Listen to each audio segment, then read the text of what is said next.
Quentin, what is a reservoir dog? What is a reservoir dog? Well, Reservoir Dog is Harvey Keitel, Tim Roth, Michael Madsen, Chris Penn, Steve Buscemi, and me. I don't answer the question what a reservoir dog is because one, and I'm not being a jerk by not answering it because it's more of a mood thing than anything. Those guys are the reservoir dogs. Whatever the hell that is, that's them. But the reason I don't give you where it came from, because it did come from somewhere, is because I like people telling me what they think it means, all right? Because people have come up to me and they told me some really wild things. But the thing, as far as I'm concerned, whatever they say, they're correct about, and I like the fact that this creativity keeps coming back and forth. I think that's really good. Like somebody once said to me, Reservoir Dogs is obviously a comment on Straw Dogs, right? Yeah, and it's like, well, okay. And it's obviously means rat. Reservoir Dogs is like a rat. That's obviously that. Somebody said, no, reservoir. No, I figured it all out. This is what it is. It's res means in reserve. All right. Dogs. Oh no, war. All right. The reserve war dogs. The reserve dogs of war. That's what it means, right? There's no reservoir in it, but there is a war going on. All right. They're in reserve.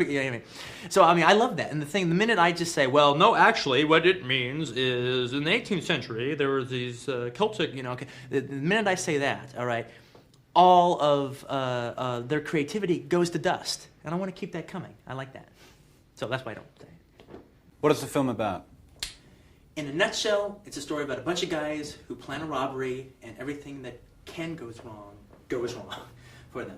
And the special thing about this movie, as opposed to other heist films, doesn't make it better than other heist films, but what's different about it is the fact that what would normally be given 10 minutes in a regular heist film, basically. Okay, they showing up at the rendezvous and dividing the loot, and then something weird happens. All right. In any heist film you're going to see, it's about 10 minutes towards the end. I decided to make the whole movie about that, about those 10 minutes, all right? Basically, this movie takes place in the course of an hour. It takes a little longer than an hour to watch because I keep going back and forth on the story as far as in time shifts.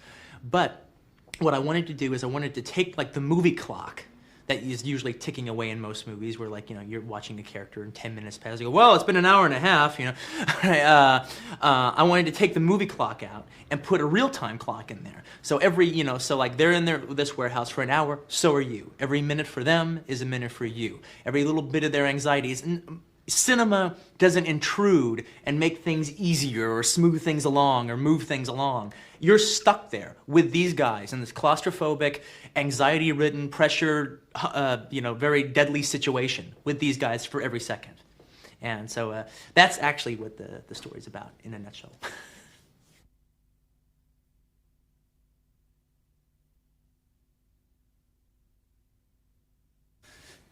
Who's the hero and why? Well, that's for everybody to kind of decide on their own. All right, I have to speak in code about some of this because there's some surprises that I'll leave for the audience. But there's one character in particular who shall remain nameless that a lot of people might think is the hero. All right, I personally don't think he's the hero. All right, I think he's the bad guy. All right, and there's another character who is more. In fact, I can say his name, Mr. White. All right, that Harvey Keitel plays. All right. And to me, he's a hero. But at the same time, while you see him show sensitivity and show caring and show that honor among thieves, sticks to his rules kind of thing, you also see him blow away cops without 2 seconds thought. All right, so nobody in this movie is completely heroic and completely villainous. All right, even the character of Mr. Blonde, which is the more bad guys in the movie.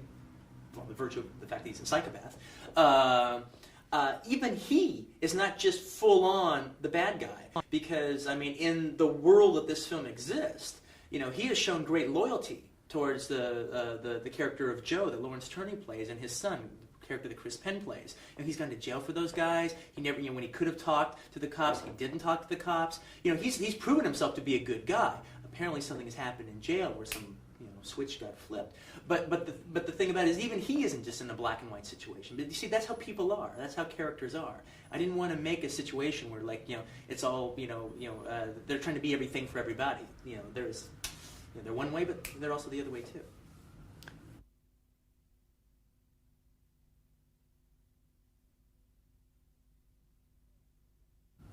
Can you describe Harvey Keitel's involvement, and also how did you get such a performance from him? Well, Harvey Keitel got involved in the movie by the fact that he'd always been like my favorite actor. I mean, ever since I've seen him in Taxi Driver and The Duelist and Mother Jugs and Speed and all those movies, I've just been a big fan of his. And it was a dream, you know, to be able to work with him sometime. We got him the script. Actually, how we got him the script was kind of oddball. My producer, Lawrence Bennett, is a good friend of mine. What happened was he was taking an acting class. His acting teacher's wife is an actress who knows Harvey in the actor's studio. So Lawrence got the script to his acting teacher. His acting teacher read it and liked it and gave it to his wife. His wife read it and liked it, and she put it in Harvey's hands at the actor's studio. 3 days later, you know, Harvey calls me on the phone and says, "Hi, this is Quentin Tarantino. I'm Harvey Keitel, and I want you to know I think the script is magnificent. It's absolutely magnificent. I would like to be very like to be part of it. I really would. I would like to. I'd like to even help produce it if I possibly could, you know." And it was like, what, Harvey Keitel? Jesus Louise. Yeah. You know, I couldn't believe it. I couldn't even believe. I still got the little, when he first called, he left he left his message on my answering machine. I still got that tape. You know? It's like, completely told my friend, that's Harvey Keitel. So he came aboard and just kind of like, you know, helped us out. He lent his name to the film, which basically made me and Lawrence filmmakers, as opposed to just a couple of knuckleheads walking around with a script in our hands. You know, we became legitimate. You know, we'd walk into people's offices and say, "Well, we have Harvey Keitel attached." That didn't necessarily mean they were saying, "Well, here's all the money you want," but they did take us seriously. You know, we did come from somewhere.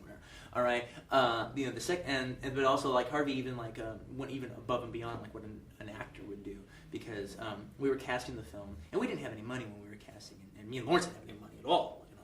And so what happened was, you know, Harvey goes, "You know, I think you guys really owe it to yourself, you know, to go to New York and do a little bit of casting there, because some very fine actors out there, and you're not getting to see them just staying in L.A." You know? And like, "Well, Harvey, it's really good, but we can't afford to go." "Well, I just can't stand this anymore. I mean, we're going to have to go to New York, and if I have to pay for it, I'll pay for it, all right?"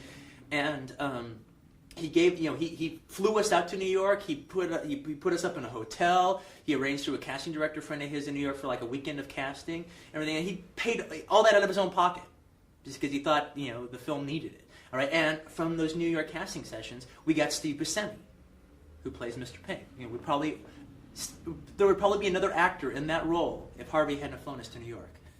So, and Steve's great in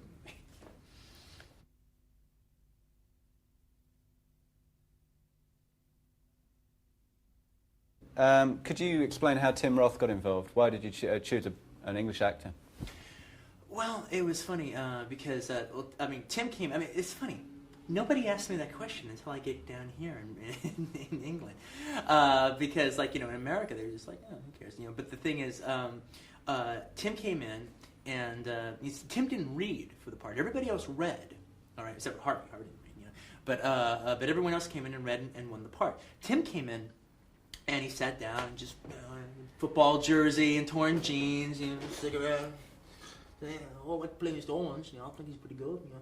And I was like, "Wow, that's a neat idea and everything." But like he looked so much, he was just so perfect. His body language, everything was just so perfect.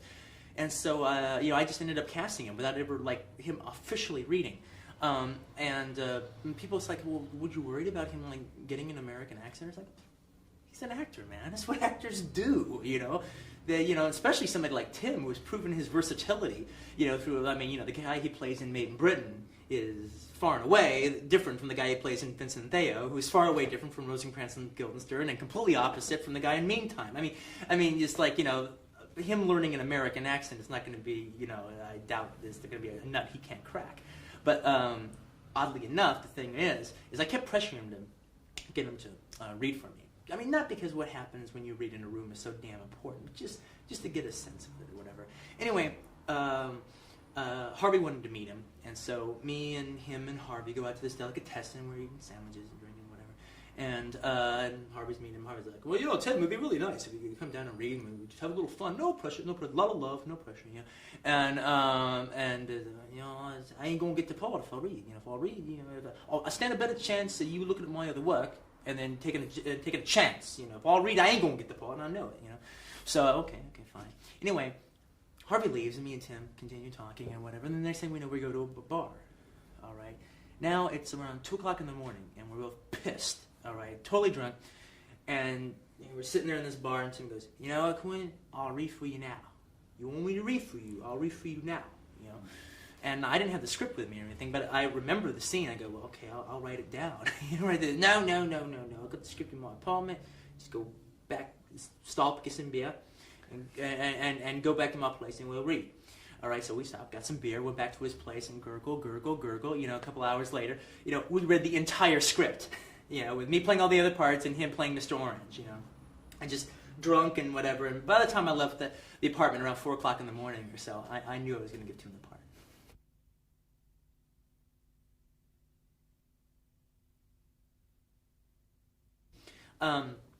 See, that has just worked out really well because it's always great when you can achieve two things by doing one thing.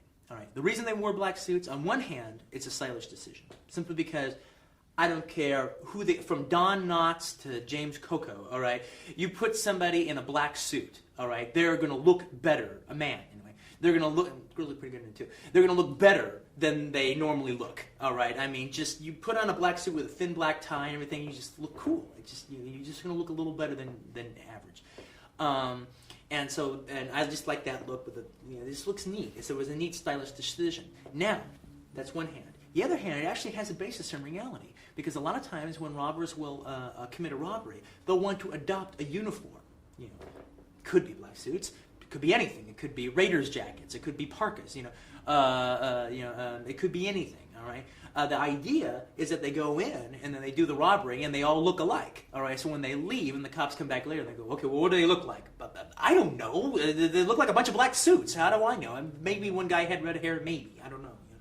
You know, and it just they lose. They fail to be distinguishable from one another.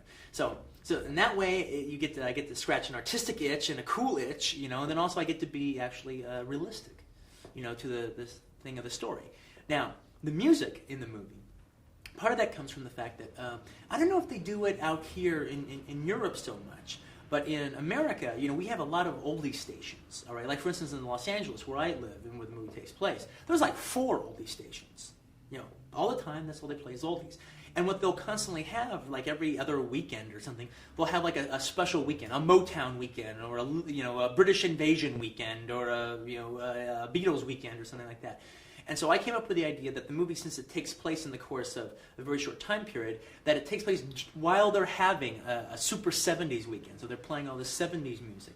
And when I did that, I didn't want to like get like more serious, more respectable songs from the 70s. You know, I didn't want to put in Led Zeppelin or Marvin Gaye or Little Feat or anybody like that. You know, I wanted to have the bubblegum 70s, the early 70s, because actually I love that stuff because I grew up with it. You know, when I was first formulating my music taste was when that stuff was on the air, and I wanted, and also in historically speaking, it's actually very interesting because that was like the last bastion of bubblegum rock in the world. All right, that was the like from 70 to 74 was like the last time you would buy a 45.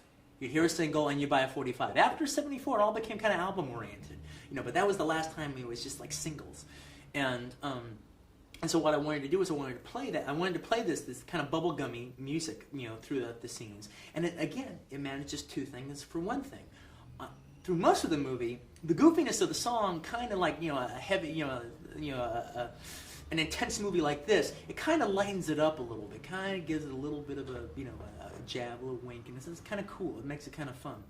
All right, but like in the infamous torture scene, that everyone and his brother's talking about, the use of the song "Stuck in the Middle with You," which is this light, bouncy, kind of cool song. All right, it not only does it not lighten up the scene, it makes the scene even harder to watch. Because you're sitting there and you're watching it, and all of a sudden this tune comes on. You're like, oh yeah, the guitar's playing. You're kind of tapping your toe. It's real catchy and everything. And then Michael starts doing his little dance. And I defy anyone to watch Michael do his little dance and not get a kick out of him because he's just having a blast. And then boom, the hard stuff starts. All right, and you're like, Jesus Christ, and you're sitting there watching that, but it's too late. You're already a co-conspirator. You enjoyed the song. You enjoyed his dance. Now you got to take the hard stuff. And that's what makes it so disturbing. Okay.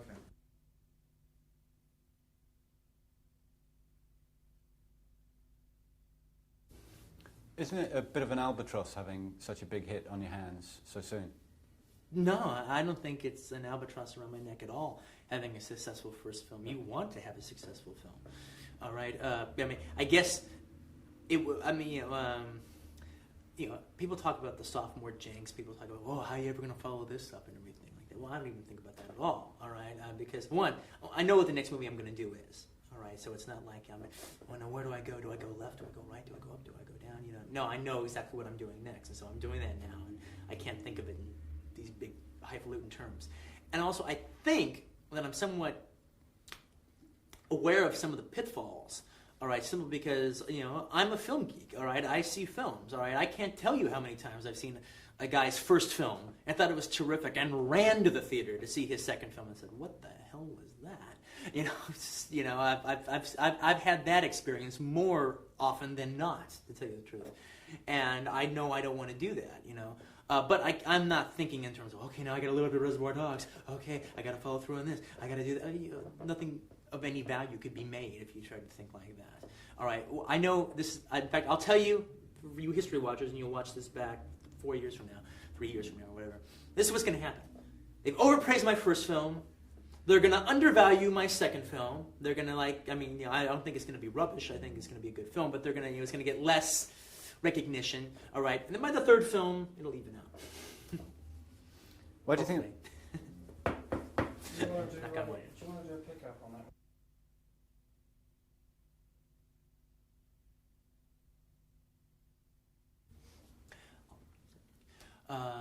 No lead in. Well, the film is actually done better in Europe than it's done in America, and that's a curious situation to me. Since I've been here, I've been trying to kind of think about it. Why? I've got a few theories and stuff. I mean, not to give anyone the wrong impression, because it actually is done very well in America, but it did well on the art house circuit. You see, it was considered there an art house film. It was released as such. It got a lot of press as such. And so it's it did very well, but in its limited art house way, as opposed to A Few Good Men or something like that. It's opened big. We didn't open big. We opened small and stayed around for a long time, and went to a bunch of different places. But we did fine. But it was in a very limited scale. In Europe, it's been released as the big American film. All right. I mean, in London, in the city of London, we outgrossed For a Few Good Men. We outgrossed The Bodyguard. All right, it was like, whoa, because we came out with the same number of prints, and we packed in the theaters even more than they did.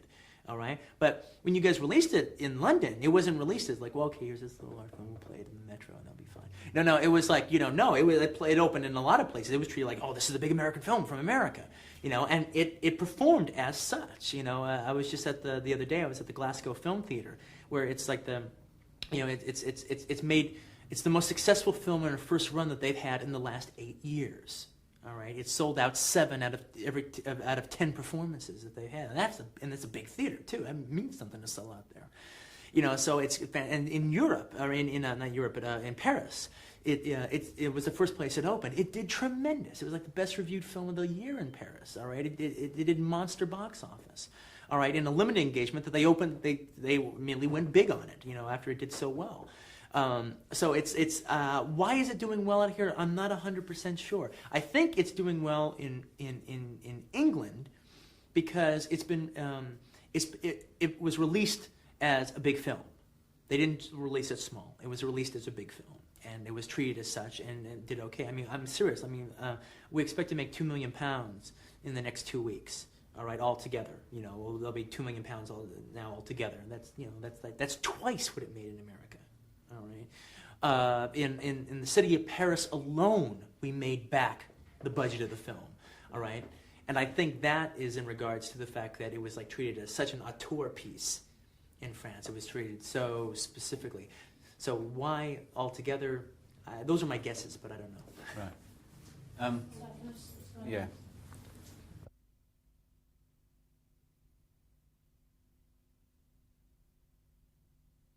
How long did you work in that video store, and can you sort of give some more experience of what it was like? Did you ever get held up, or any strange requests? Yeah, I worked in a video store in Manhattan Beach, California, a place called Video Archives, and I worked there for about 5 years. And we were a specialty store. We weren't part of a chain. It's a mom and pop place. Pop, actually, no mom.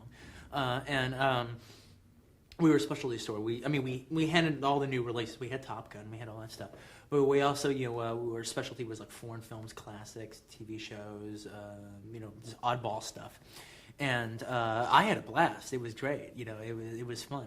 For many years, since I couldn't get anything sold as a writer and couldn't get any money made to direct any films, that was like that store was like my one source of artistic expression.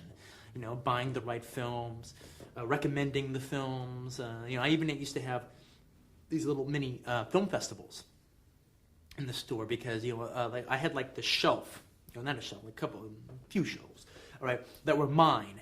And every week, what I would do is I would do like a new theme. It was like a little retrospective, my own little rep house.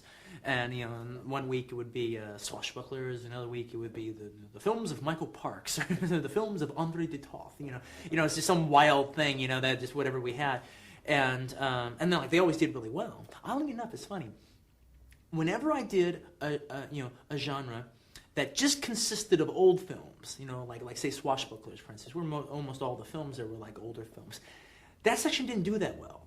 But when I did a section of films that like a genre that like there's old films and there's also new versions of it, like for instance the heist film, all right, it did great. They all went out. They went out fantastic. And it was and this is no joke. When I did my own little heist film section, and I remember like looking. I'd seen most of these before, but I remember like looking at them all up on the shelves. Thomas Crown Affair, Treasure of the Four Crowns, The Killing, Top Copy, all these. I remember looking at them thinking like, these are like pretty cool, man. This is pretty neat. And I ended up like watching a whole bunch of them that week, taking them home myself and seeing a whole big go of them. And I remember thinking to myself, God, they haven't done a heist film in a long time. I'd like to see one of those again. This is a really cool genre, And so, so that put the germ in my head, So then later I wrote one.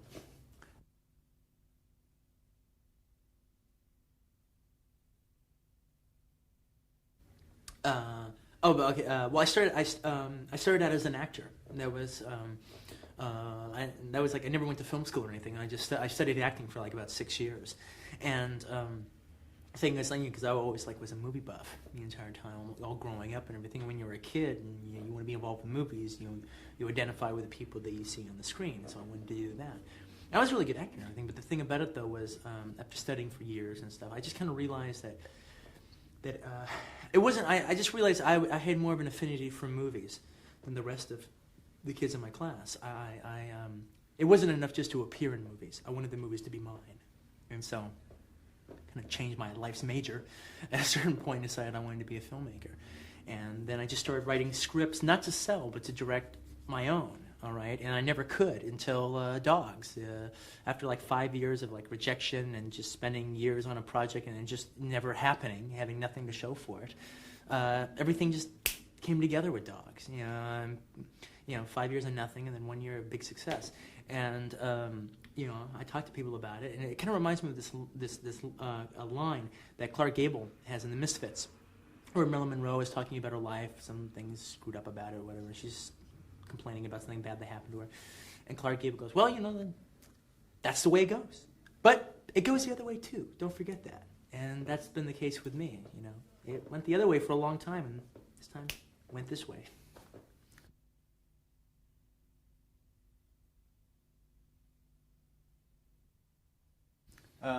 What about sort of personal life? I mean, do you have any time for interests, or do you go surfing? Or? No, I don't go surfing. I don't surf. Charlie, don't surf. No.